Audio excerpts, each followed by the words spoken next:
Good morning, boys and girls. Now, today we're going to be talking about ungratefulness. Now, what is ungratefulness? I know. Being ungrateful is not being happy, meaning unhappy and unsatisfied with what we already have. That's exactly it, Grandpa Hoy.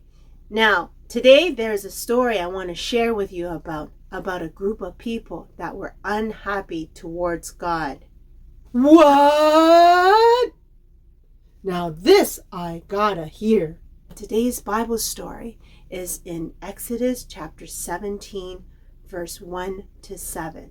Oops, I forgot to mention that after the story, we are going to have trivia time.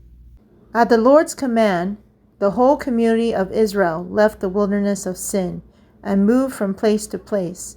Eventually, they came to Rephidim. Sadly, but there was no water there for the people to drink. So once more, the people complained against Moses. "Give us water to drink," they demanded. "Quiet," Moses replied. "Why are you complaining against me? And why are you testing the Lord?" But tormented by thirst, they continued to argue with Moses. "Why did you bring us out of Egypt? Are you trying to kill us, our children, and our livestock with thirst?" Then Moses cried out to the Lord, "What should I do with these people? They are ready to stone me." The Lord said to Moses, "Walk out in front of the people. Take your staff, the one you used when you struck the water of the Nile, and called some of the elders of Israel to join you. I will stand before you on the rock at Mount Sinai. Strike the rock and water will come gushing out. Then the people will be able to drink." So Moses struck the rock as he was told, and water gushed out as the elder looked on. Moses named the place Massah, which means test, and Meribah, which means arguing, because the people of Israel argued with Moses and tested the Lord by saying, "Is the Lord here with us or not?" It's trivia time! Now let's get started with the questions. Question number 1. When the people did not have water to drink, how did they feel? A. They felt angry. Grrr. Or B. They said yippee. C. They felt sleepy. Or D. They rolled on the ground and laughed. Now, what is your answer?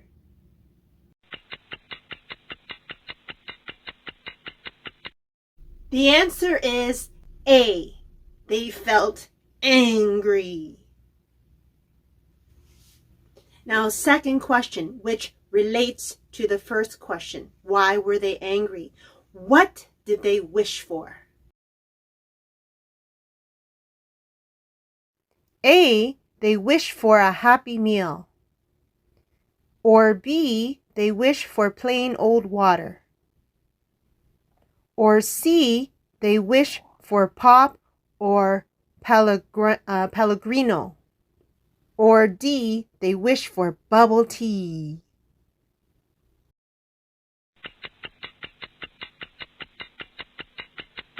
The answer is B. They wish for plain water because they didn't have water to drink at that time and they were super, super thirsty. Now, are you ready for the third question? Okay. From the story, what was the attitude of the people? A. They were grumbling. B. They were grateful. C. They were sad. Or D, they were happy?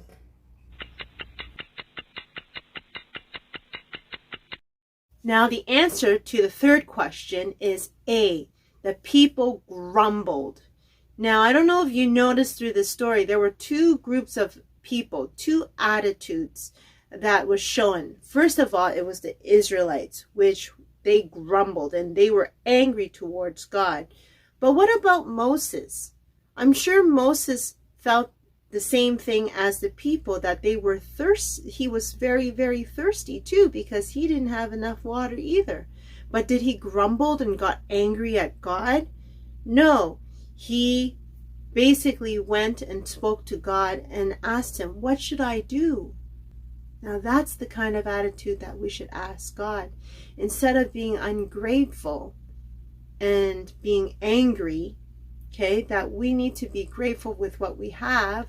And if we don't have it, we should ask God, what should we do? And if God knows that you need it, He will provide. Now maybe there's something right now that maybe you feel very grateful for. I want you to start counting God's blessing. Now, who doesn't complain? I've complained before. And there is a lesson that God was teaching me many, many, many years ago. I remember there was a time that I was complaining to God that I didn't have a car. And that time I was in college and I had to travel for training at a church. And I would travel a couple of days down back and forth all year long. And what had happened was, at first I didn't really complain until I met my friend. And my friend, who owned a family grocery store, she was the daughter, and basically their family lived up in the second floor. And well, what had happened was I bumped into her and I said, hey, how's it going? She goes, good. And she goes, I'm working at my mom's and dad's grocery store. And oh, guess what? And she said, I actually bought a car. And she showed me her sports car and how amazing it was. And at that moment, I would start to complain to God, and I'm like, why does she need a car? You know, like, she just walks down the stairs and that's where she works. And me, I live very far away, and it takes me about an hour and a half and sometimes 2 hours to travel all the way downtown to get my training. And I remember I was grumbling with God. I was like, God, this is really unfair, and this, you know, you don't know what you're doing, and continue grumbling throughout the week. Now, after a week later, I bumped into my friend and I saw her, and I noticed that she was very unhappy. And I said, what's going on? And she said, well, remember that car that I was telling you about, that I was showing you? And she says, well, apparently got into a car accident. And I'm like, oh, wow, car accident? Are you okay? And she says, yeah, I'm totally okay. In fact, I wasn't even in the car that the accident happened. And I'm like, how did that happen? And she said, well, apparently I parked my car, as you know, at the front of the grocery store, and apparently the one that was parked in front of my car maybe was trying to get out of his spot, and he bumped my car. And that's not the end of the story. The one at the back of my that was parked behind my car also hit me. Hit my car, as probably they were either trying to parallel park the car, or maybe trying to get out of the space there. And at that moment, I thought to myself, oh, wow, Lord, I'm never, ever going to complain again. You know what you're doing. I don't need a car at this time, at this moment. I was very grateful for God. And I said to God, you know what? I am grateful that you didn't give me a car. I'm so grateful that I have a place to live. I can go to school. My training is downtown, and I'm grateful for the fact that I travel for an hour and a half to 2 hours. And so that is the story, and that was my experience of how God gave me a big lesson of how to be grateful with what I have. Which reminds me of a Bible verse that I wanted to leave with you. And it says, 1 Thessalonians chapter 5, verse 16 to 18. Be joyful always. Pray continually. Give thanks in all circumstances, for this is God's will for you in Christ Jesus.